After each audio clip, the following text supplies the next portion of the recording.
دیکھیں جو آدمی کہتا ہے نا میں صحیح اور غلط کے بیچ میں نیوٹرل ہوں, اسے چاہیے کہ وہ رب سے دعا کر کے بکری پیدا ہو جائے. اسے چاہیے کہ وہ رب سے دعا کر کے کہہ دے کہ مجھے ایک بکری پیدا کر دے, مجھے ایک مرغی پیدا کر دے, مجھے ایک لکڑی بنا دے, ایک اینٹ بنا دے, مٹی کا ڈھیر بنا دے, مجھے یہ بنا دے. بھئی اگر آپ کو رب نے اشرف المخلوقات بنایا ہے تو ان دونوں پول میں سے ایک کو چوز کرو, یا عاصم منیر صاحب کے کیمپ میں جاؤ یا عمران خان صاحب کے کیمپ میں جاؤ. اور آج جو پاکستان کے ساتھ کھڑا ہے اس کو عمران خان کا کیمپ جوائن کرنا پڑے گا, اس کو ہر حال میں کرنا پڑے گا, ورنہ وہ ظالموں کی صف میں جائے گا. اچھا, یہ آپ نے بڑی انٹرسٹنگ دونوں کی جو انالوجی بتائی ہے. اس حساب سے پھر اب جو لوگ بیرون ملک اس وقت موجود ہیں, اوورسیز پاکستانی اور سوشل میڈیا, یہ تو اسٹریٹ اوے عمران خان کے ساتھ کھڑے ہیں. اندرون ملک بھی ایسے ہی ہے. میں ادھر یار اندرون ملک اگر آپ دیکھیں تو وہاں لوگ بیچارے پسے ہوئے ہیں, دبے ہوئے ہیں, کمزور ہیں.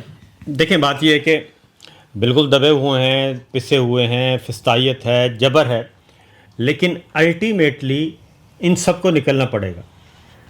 عمران خان اگر سپریم کورٹ آف پاکستان اس وقت 90 دن کے اندر الیکشن کروا دیتی, 90 دن کے اندر الیکشن کروا دیتی تو آج صورتحال مختلف ہوتی. جس نے کمزوری دکھائی, جس نے یہ کہا کہ یہ آگ میری طرف نہیں ہے, تو وہ سارے کے سارے اس آگ میں کا ایندھن بن چکے ہیں. وہ خواہ میڈیا میں ہیں, خواہ وہ جوڈیشری میں ہیں, خواہ وہ وکلا میں ہیں, خواہ وہ سیاستدانوں میں ہیں. تو یہ جو بات کر رہے تھے نا عمران, جنرل عاصم منیر صاحب کے نے تو کندھوں میں نا سیاسی جنازے اٹھائے ہوئے ہیں, ان کے پلے کچھ نہیں ہے. سیاسی جنازوں کو وہ لے کر چل رہے ہیں, ان میں تعفن اٹھ رہا ہے. کب تک وہ ان سیاسی جنازوں کو کندھا دیتے رہیں گے, اور کب تک وہ آل شریف کی خدمت کرتے رہیں گے, کب تک آل شریف ان کو بچاتی رہے گی, یہ سوال ہی پیدا نہیں ہوتا. یہ جو بات ہے نا, ایک نیا نیریٹو, کل ایک وہ میں نے ابھی ٹویٹ بھی کیا کہ ایک خارجی دہشت گرد کی گواہی کی ضرورت پڑ گئی. ہاں وہ بالکل ٹھیک ہے. حالت آپ دیکھیں کیا آ گئی ہے کہ ایک خارجی دہشت, اچھا لکھا ہوا ہے بھئی کم از کم اللہ کے بندو جو بیانیہ باز ہیں, بیانیہ باز کم از کم اس کو خارجی دہشت گردی نہ لکھیں. اس کو کوئی اچھا کہہ دیں کہ جی نو مسلم مسلمان ہو گئے, ٹھیک ہے نا, ایمان لے آئے, ایمان لے, تو یہ کہہ دیتے. نہیں, لکھا ہوا ہے خارجی دہشت گرد, اور گواہی اس کی گواہی, اور پھر ٹی وی چینلز کو کہا جاتا ہے اس خبر کو ذرا اچھالو اور اس پہ باقاعدہ. اور میں کل میں حیران, علماء کرام سامنے آتے ہی نہیں ہیں. کل میں حیران ہوا کہ ایک میجر جنرل صاحب اور ایک لیفٹیننٹ جنرل صاحب وہ خارجی دہشت گرد کی جو گواہی ہے اس پہ وہ فیوز و برقات بیان کر رہے تھے ٹی وی چینل پہ. مجبور ہے وہ. اچھا عمران بھائی, بس جلدی دی چھوٹے چھوٹے سوال بتا دیں. لوگوں کو امید تو ہے کہ معاملات ٹھیک ہوں گے, لیکن کب, 3.5 سال ہو گئے, آپ بھی باہر ہیں, یہ بھی سارے مطلب ایک زندگی جو گزر رہی ہے جس انداز میں, کب ٹھیک ہوں گے یہ؟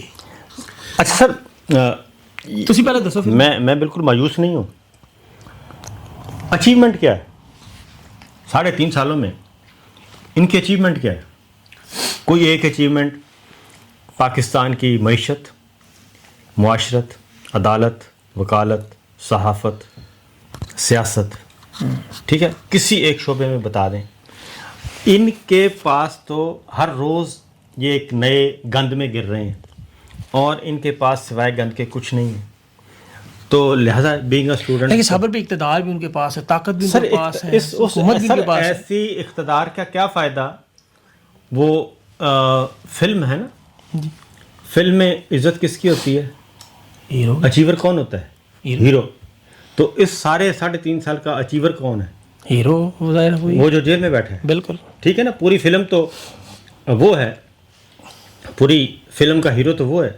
یہ تو سارے ولن ہیں جتنے بھی ہارے ہیں, مار کھا رہے ہیں, مکے کھا رہے ہیں. وہ مجھے یاد آ جاتی ہے, اقبال حسن کا بھی یاد آ جاتا ہے, پنجابی فلموں کے جڑے پرانے ولن وہ مار شار کھا کے پھر سامنے کھڑے ہو جاتے تھے. وہ پھر سلطان بھائی 2-4 مکے پھر مارتا تھا, پھر سامنے آ جاتے تھے. تو منہ انہوں دے لال ہو گئے. بظاہر ولن مطلب بڑا طاقتور لگتا ہے, لیکن اصل میں جیت ہیرو. منہ ان کے لال ہو گئے مار کھا کھا کے, اور ان کے پلے کچھ بھی نہیں ہے. تو یہ سٹوری پولیٹیکل سائنس کی, یہ سٹوری وہیں سے دوبارہ شروع ہوگی. عمران خان سے انہوں نے اقتدار چھینا, انہیں عمران خان کو اقتدار واپس کرنا پڑے گا، جی اور اس کے علاوہ اور کوئی آپشن ہے نہیں۔ یہ خود آپ زیادہ دور سر آپ زیادہ دور کیوں جاتے ہیں؟ نواز شریف کو کس نے نکالا تھا؟ پرویز مشرف نے۔ بے نظیر کو کس نے نکالا تھا؟ پرویز مشرف نے، یعنی کہ ملک سے کوئی باہر۔ ٹرانزٹ نہیں، ان دونوں کو واپس کون لایا؟ پرویز مشرف۔ پرویز مشرف۔ تو یہ تو بہت دور کی مطلب آپ کو لگتا ہے کہ عاصم منیر اسی طرح عمران خان کو لائے؟ سر عاصم منیر کچھ بھی نہیں ہے، عاصم منیر کے پلے کوئی شے نہیں ہے۔ عاصم منیر پچھلے 3 سال کے ولن ہیں، ان کے کریڈٹ پہ سوائے ذاتی انتقام کے اور کچھ نہیں۔ مجھے D G I S I کے عہدے سے ہٹایا عمران خان نے جیل میں، بشرا بی بی نے ساتھ نہیں جیل میں، جنرل فیض نے مجھے ریپلیس کیا جیل میں۔ یہ ان کی پوری کی پوری کہانی ہے۔ عمران بھائی آنیسٹلی دل میں آپ کے کیا ہے کہ آپ کو کیا لگتا ہے کہ یہ وقت کب ہوگا کہ جب ہم لوگ پاکستان میں ایسے ہی بیٹھے میں ایک چیز آپ کو عرض کرتا ہوں، دیکھیں بات سنیں، یہ نا انہوں نے جن پہ تکیہ کیا ہے وہ سارے پتے ہوا دینے والے ہیں۔ ابھی ان کا سارا انحصار پاکستان کے موجودہ رجیم کا اس بات پہ ہے کہ ٹرمپ ہم سے خوش ہے، جی بس یہی ایک رول ہے نا۔ پی ٹی آئی والوں کو لگتا تھا کہ ٹرمپ جب آئے گا تو وہ پاکستان میں کہے گا رول آف لا لے آؤ، عمران خان باہر آ جائے گا، جی انہیں یہ لگتا تھا۔ لیکن ہوا یہ کہ الٹا کام ہو گیا، ان کے کنٹرول میں آ گیا، انہوں نے بڑی لابنگ شاپنگ کی، جو بھی کیا، انڈیا سے 3 گنا پیسہ خرچ کر رہے ہیں، رپورٹیں میں پڑھ رہا تھا اس میں، کروڑوں ڈالر انڈیا سے 3 گنا، یعنی جتنا پیسہ انڈیا لابنگ پہ خرچ کر رہا ہے اس کے ریزرو جو ہے وہ 700 ارب ڈالر کے ہیں، آپ کے جو ہے وہ 15 بھی نہیں ہے، آپ ان سے 3 گنا پیسہ خرچ کر رہے ہیں کہ ہم ٹرمپ کو راضی رکھیں گے، وہ خوش رہے ہم سے۔ تو معاملہ یہ ہے کہ امریکنز کو سٹڈی کر لیں آپ، وہ کرتے کیا ہیں، یہ ٹارگٹ یہ ٹارگٹ یہ ٹارگٹ یہ ٹارگٹ، پھر وہ ساتھ ساتھ نئے گولز اور نئے ٹارگٹ سیٹ کرتے رہتے ہیں۔ یہ ممکن ہی نہیں ہے کہ کوئی ایک رجیم انہیں ہمیشہ خوش رکھ سکے۔ یہ اگر اسرائیل کو تسلیم بھی کر دیتے ہیں، انہیں اپنی کرائے کی فوج بنا کے بھی دے دیتے ہیں کہ ہم ماریں گے فلسطینیوں کو، آپ سائڈ پہ ہو جائیں، حماس سے ہتھیار ہم چھین لیں گے، ہم ان کو پکڑیں گے، کریں گے زیادتی۔ دیکھیں جہاں پہ بھی فوج جاتی ہے نا، مسلح فوج جاتی ہے، وہاں ظلم اور زیادتی ہوتی ہے۔ وہ جو ظلم اور زیادتی آج تک اسرائیلیوں کے کھاتے پڑ رہا تھا، وہ ان کے کھاتے پڑنے لگا، یہ آپ خاطر جمع رکھیں۔ ایک وقت آئے گا کسی جگہ ان کی بریک لگنی ہے، پھر کیا کریں گے یہ؟ امریکن تو ایک کے بعد ایک چیز مانگتے ہیں، پھر ایک چیز مانگتے ہیں، پھر ایک چیز مانگتے ہیں۔ اگر انہوں نے مودی کے الیکشن سے پہلے پاکستان کو کہا کہ یار اپنے 5 طیارے گروا لو، فرض کریں میں ویسی بات کر رہا ہوں، تو کیا ان کے پاس کیا آپشن ہے؟ یا آپ کم سے کم تھوڑے سے مسائل کھا لو، یا چلو مودی تھوڑی سی لترال کرنے لگا ہے تو تھوڑا یہ لال کرا لو۔ کیا امریکہ ان کو یہ کہے گا یہ کروا لیں گے؟ پاکستانی قوم مانے گی نہیں۔ دیکھیں امریکنز کی نا ڈیمانڈز بدلتی رہتی ہیں، ڈو مور، وہ ڈو مور کرتے رہتے ہیں، کرتے رہتے ہیں، کرتے رہتے ہیں۔ Do more and do more. وہ ڈو مور کا جو ورڈ جس نے بھی بنایا نا، ایجاد کیا، جس نے اس کو سب سے پہلے امریکہ پہ فکس کیا، اس کو تو دونوں ہاتھوں سے سلام ہے اس بندے کو۔ یہ گورا تھا کوئی، اس نے کہا جی ان کی ڈو مور پالیسی ہے، میں پڑھ رہا تھا پچھلے دنوں، وہ یہ ڈو مور پالیسی ہے، یہ نہیں معافی دیتے، یہ کہتے ہیں یہ ہور کرو، ہور کرو۔ اینو پنجابی پڑھیں گے تو کچھ اور بن جائے گا۔ وہ کہتے ہیں جی ڈو مور۔ اور اب پتہ ہے کہ امریکن جو ہے نا وہ آپ کو پوچھتے ہیں کہ آئے ہو تو کی لے کے آئے ہو، یہ بھی کٹنا ہے، جا رہے ہو تو کی دے کے جاؤ گے۔ امریکن کا تو یہ ہے سمپل کہ آپ ہمارے لیے آتے ہوئے کیا لے کر آئے اور جاتے ہوئے میں کیا دے کر جائیں گے۔ Do more. وہ جب انڈیا کے ساتھ جب ان کے معاملات ہوں گے تو ان کا پاکستان کے بارے میں بھی رویہ تھوڑا سا تبدیل ہوگا۔ بالکل پاکستانی اسٹیبلشمنٹ کو ان چیزوں کے لیے اپنے آپ کو تیار رکھنا پڑے گا۔ میں آپ کو پھر کہہ رہا ہوں کہ حسینہ واجد نے معیشت بھی سنبھالی ہوئی تھی، معاملات بھی سنبھالے ہوئے تھے، عدلیہ اس کی کنٹرول تھی، آرمی چیف اس کے گھر کا آدمی تھا، انٹیلیجنس ساری انٹیلیجنس اس نے پھیلائی، الیکشن کمیشن اس کا تھا، سینکڑوں افراد جبری طور پہ لاپتہ تھے اور کئی سال سے لاپتہ، اپوزیشن جیل میں تھی، الیکشن کمیشن گھر کا آدمی تھا، اپوزیشن جیل میں اتنی بری حالت میں تھی کہ ویل چیئر کے علاوہ وہ چل نہیں سکتے تھے، سارے مخالفین کو پھانسیاں دے دیں، جماعت اسلامی ہر چیز کرنے کے خالدہ بعد ضیاء سب کے آج حسینہ واجد یا اس کی اولاد وہ پھٹک نہیں سکتے، اور وہی آرمی چیف پیروں میں گر کے معافیاں مانگ کے سارے بچے۔ تو میں آپ کو کہانی سادی کر کے بتا رہا ہوں کہ ان کے ساتھ ہونی بہت بری ہے، یہ آج ہو جائے، کل ہو جائے، پرسوں ہو جائے، آپ ٹائم کی پرواہ کیوں کرتے ہیں؟ رب روٹی کھلا رہا ہے، بالکل رب روٹی کھلا رہا ہے نا، ہم زندہ ہیں نا، اگر ہم زندہ بچ گئے تو ہم دیکھ لیں گے، ہم نہیں دیکھیں گے تو یاد رکھیے گا جب قوم دیکھے گی تو ہمیں یاد ضرور کرے گی کہ وہ اس لڑائی کا حصہ تھے. اتنا کافی ہے. قوموں کی تاریخ میں وقت میٹر نہیں کرتا, ٹھیک ہے, نتائج, اور یہ نتائج آنے ہیں. دیکھیں میرے مجھ سے پوچھیں نا one line, general Asim Munir صاحب کا ڈکلائن اسی دن شروع ہو گیا تھا جس دن وہ لنچ کر کے آئے ہیں وائٹ ہاؤس ٹرمپ کے ساتھ. بس اس کی قیمت دیتے رہیں گے. یہ اتنی بڑی انہوں نے غلطی کی ہے اور ڈالر خرچ کر کے لنچ کیا. اگر وہ نہ کرتے تو ان کا اتنا برا انجام کبھی نہ ہوتا جتنا ہونا. وہ ان کا ڈکلائن ہے. وہ عمران خان کی سب سے بڑی خوبی اور سب سے بڑی کامیابی, اس نے بڑی کامیابی سے اپنے سارے مخالفین کو اکٹھا رکھا ہے. یہ اس کی بہت بڑی کامیابی ہے کہ اس نے انہیں لڑنے نہیں دیا آپس میں. قوم کو رجسٹرڈ کیا لگاتار کئی سالوں تک کہ یہ ایک ہے, یہ ایک ہے, یہ ایک ہے. عمران خان نے چند چیزیں آپ کی کلیئر کر دی. نمبر 1, یہ سارے بیچ میں سے ایک ہے. نمبر 2, یہ سارے کے سارے جو ہیں مفاد پرست ہیں. نمبر 3, ان کو جمہوریت سے کچھ لینا دینا نہیں ہے.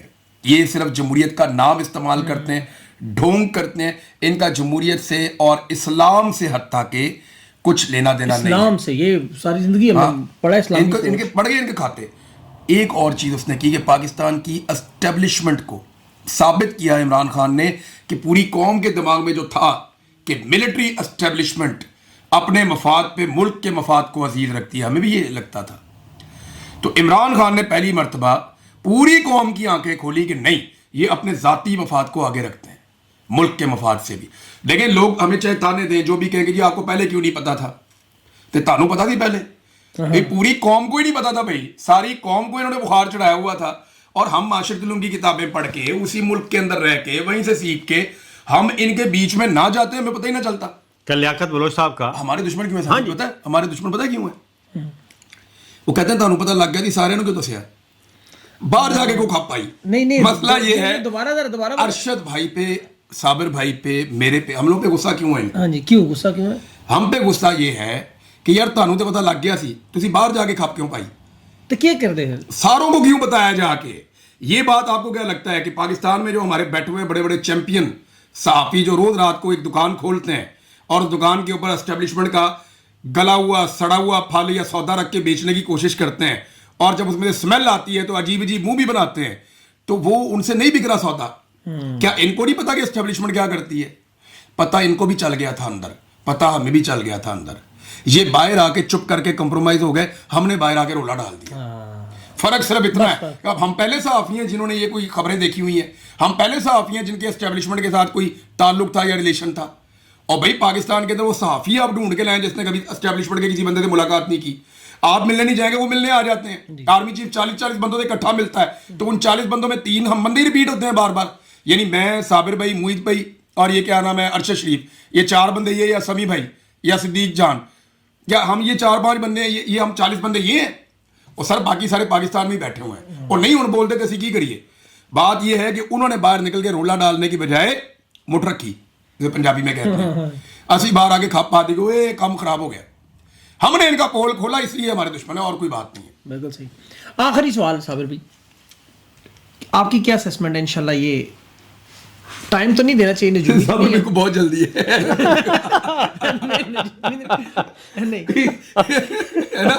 کہتے ہیں ٹریگر ہوگا واقعہ. جب میں نیا آیا تھا نا, میں روز یہ پوچھنے جاتا تھا صابر بھائی سے, میں روز جاتا تھا. یہ کیا کہتے تھے اس وقت؟ ایسے بٹھا لیتے تھے, مجھے کافی پلاتے تھے, پھر کھانا کھلاتے تھے, پھر کہیں پہ سلا بھی دیتے تھے, بیٹا سو جا کے تھوڑی تھوڑی کے بات کریں گے.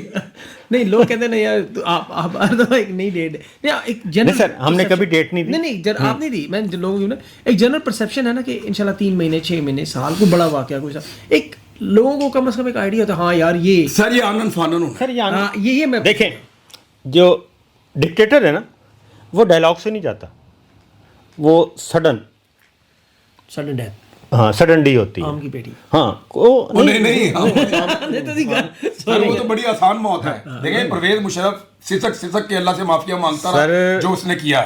سر میں وہی کہتا ہوں کہ وہ بہت لکی تھا. سر میں کہتا ہوں کہ ایسی باتیں ہم سے نہ کہلوائیں جو ہم نے اپنی آنکھوں سے دیکھی ہیں. بالکل صحیح بات. ٹھیک ہے، ہم نے اپنی آنکھوں سے دیکھا ہے، اس لیے یہ تو کچھ بھی نہیں ہے. میں حقیقت بتا رہا ہوں. سب سمپل سی بات ہے، جنرل صاحب حافظ قرآن ہے، ان کے سینے میں قرآن ہے، اور یہ استثناء جو ہے ایک کام، باقی کام چھوڑ دیں، استثناء کا قرآن مجید میں، احادیث میں، انبیاء کرام، خلفۂ راشدین، کسی ایک مثال دے دیں، کوئی ایک مثال ہو کہ کسی نے تا حیات، تا دم وفات، تا دم قبر آپ نے استثناء مانگا ہو. استثناء کون مانگتا ہے؟ ابلیس. استثناء نہیں، استثناء وہ مانگتا ہے جس نے جرائم کیے ہوں یا آگے جرائم کرنے ہوں. ٹھیک ہے، وہ استثناء مانگتا ہے کہ مجھے پہلے دیں، تحفظ دیں، وہ مانگتا ہے. عمران ریاض کیوں نہیں مانگ رہا؟ میں کیوں نہیں مانگ رہا؟ 150 مقدمات اس پہ ہیں، میرے پہ بھی ہیں. عمران خان پہ 250 مقدمات ہیں، وہ کیوں نہیں مانگ رہا؟ صحیح بات. اس لیے کہ مجھے بھی پتہ ہے، ان کو بھی پتہ ہے، ان کو بھی پتہ ہے، عمران کو بھی پتہ ہے، ساروں کو پتہ ہے کہ ہم نے کوئی جرم نہیں کیا. ہم جس دن انڈیپینڈنٹ کورٹ میں جائیں گے اڑ جائیں گے. یہ سارے کے سارے فارغ ہو جائیں گے. ٹھیک ہے، کچھ بھی نہیں. جس نے جینون جرم کیا ہو نا، جینون، وہ مانگتا ہے استثناء، وہ پیچھے چھپتا ہے. میں تو ان کی طرح حافظ قرآن نہیں ہونا. وہ اتنے بڑے عہدے پہ بیٹھے ہوئے ہیں، قرآن پاک حفظ کیا ہوا ہے. کوئی بھی کام آپ کریں گے، بڑا کام، تو آپ قرآن پاک سے رہنمائی تو لیں گے نا. بے شک. یار ہم جیسے لوگ اتنے محتاط رہتے ہیں. مجھے ایک بندے نے فون کیا، اس نے کہا جی کہ فلاں خاتون ہے، ان کی ٹب میں ویڈیوز ہیں میرے پاس، میں نے 10 سال سے سنبھالی ہوئی ہیں. وہ کہیں پہلے ایجنسیوں کے ساتھ کام کرتا تھا، کوئی ایسا بندہ تھا وہ. تو اس نے مجھے ایک چھوٹا سا وہ بھیجا کلپ. یہ میں نے آئی ایس آئی کو بتائی یہ بات، انہیں شرم بھی آئی اس بات پہ. اچھا. جب میری انویسٹیگیشن کر رہے تھے تو انہوں نے مجھے بتایا. میں نے کہا یار جب وہ کہہ رہے تھے نا بشرا بی بی گند اچھالو، میں نے کہا تو میں نے تو اپنے بدترین مخالفین پہ بھی گند نہیں اچھالا، ذاتی زندگی میں نہیں گیا. میں نے پھر ان کو یہ مثال سنائی. وہ بندے نے مجھے اس خاتون کی ایک تصویر بھی بھیج دی، بڑی بےہودہ قسم کی گندی سی. تو میں نے اس بندے کو کہا، میں نے کہا یار تم نے مجھے کیوں بھیجی؟ کہتا میں یہ چاہتا ہوں کہ انہوں نے آپ کے ساتھ ظلم کیا تو آپ اس کو پبلک کروا دیں سر، ان کو پتہ چلنا چاہیے. اس نے اس طرح کر کے، وہ بندہ کچھ تھا جذباتی ٹائپ کا. تو قرآن پاک ہمیں کیا کہتا ہے، ہمارا رب ہمیں کیا کہتا ہے، ہمارے پیارے نبی صلی اللہ علیہ وآلہ وسلم نے کیا سمجھایا. میں نے دیکھیں، میں کوئی آرمی چیف نہیں ہوں یا کوئی وزیر اعظم نہیں ہوں، میں سادہ آدمی ہوں، نارمل آدمی ہوں. لیکن مجھے جو تعلیم میرے مذہب نے دی ہے اس کے مطابق میں نے اس بندے کو کیا کہا، میں نے کہا یار تو یہ نا ڈیلیٹ کر دے، تو اس کا پردہ رکھ، تیرا رب تیرا پردہ رکھے. تو رب ہمارا پردہ رکھے، اس کی بڑی مہربانی ہے. یہ روزانہ کبھی اٹھا کے بشرا بی بی کی فلانی ویڈیو، کبھی عمران خان کی فلانی آڈیو. یار یہ کہاں سے یار انہوں نے اسلام پڑھا ہے، انہوں نے کہاں سے دین سمجھا ہے؟ کبھی اس کی آڈیو نکال لاتے ہیں، کبھی اس کی ویڈیو نکال لاتے ہیں، کبھی کوئی بندہ لے آتے ہیں ساتھ، کبھی کالم چھپوا دیتے ہیں. کبھی ابھی ایک اور میں یہ سوشل میڈیا پہ دیکھ رہا تھا، ایک عورت کا انٹرویو کروا دیا جی میں نے اس طرح اپنے حسن کے جال میں عمران خان کو پھنسایا. ابھی یہ چل رہا ہے کچھ یہاں پہ. یار یہ کہاں سے اٹھا کے لا رہے ہیں، اور کون لا رہا ہے؟ انہیں شرم نہیں آ رہی یہ چیزیں یہ چلوا رہے ہیں میڈیا کے اوپر، اور اس کے اوپر یہ اپریشیٹ کرتے ہیں، خوش ہوتے ہیں. جو انہوں نے مجھے لکھ کر دیا وہ قرآن پاک کے منافی ہے. کہ یہ بولو بھئی قرآن پاک اگر آپ کے سینے میں ہو تو وہ صرف زبانی یاد کرنے کے لیے طوطا بن کے آپ نے رٹنا نہیں ہے. قرآن پاک آپ کو پتہ ہونا چاہیے اس میں اللہ رب العزت نے پیغام کیا دیا ہے. بالکل اس پیغام پہ آپ کو عمل درآمد کرنا ہے. یہ استثناء والا پیغام تو پورے قرآن پاک میں کہیں نہیں ہے. یہ سب سے پہلے میں اور صابر بھائی فون پہ بات کر رہے تھے، میں نے صابر بھائی سے سب سے پہلے پوچھا، میں نے کہا صابر بھائی یہ تو ہمارے دین میں ہی نہیں ہے. پھر میں اس وقت کیونکہ ویلاگ کی ریکارڈنگ ہو رہی تھی تو میں نے اس میں کہا کہ علماء اکرام ہماری رہنمائی کریں، ہمیں بتائیں کہ کیا اسلام میں استثناء کی کوئی گنجائش ہے. علماء اکرام نے بھی کہا نہیں ہے. یہ پھر لے کے بیٹھے ہوئے ہیں. آپ نے کہا ابھی آخری بات، ابلیس نے جی تاحیات اللہ تعالیٰ سے استثناء مانگا، اللہ تعالیٰ نے استثناء دے دیا اور مردود قرار دیا. قیامت تک مہلت دے دی، مردود قرار دیا، اور ساتھ انہوں نے کہا کہ استثناء ملے گا، عزت نہیں ملے گی تا قیامت، لعنت اور رسوائی ملے گی. نام ابلیس سے پھر شیطان ہو گیا. سر میں آپ کو ایک بات بتاتا ہوں کہ استثناء میں عزت نہیں ہے، یہ رب کا قانون اور قاعدہ ہے. یہ کلپ جو ہے نا آپ نے یہ کٹنا چاہیے، یہ بڑی خوبصورت جو ہے نا یہ بات کی ہے. ਵਾਕਈ ਭਾਜਨ ਤੁਹਾਡੇ ਕੋਲ ਇਹ ਕੱਟ ਲੈਣਾ ਸੀ, ਤੁਹਾਨੂੰ ਕੀ ਕਹਿਣਾ? ਨਹੀਂ ਲੋਕਾਂ ਨੇ ਕੱਟ ਲੈਣਾ, ਅਸੀਂ ਥੋੜੀ ਕੱਟ ਲੈਣਾ, ਅਸੀਂ ਤਾਂ ਪਕਾ ਕੇ ਰੱਖ ਦੇਣਾ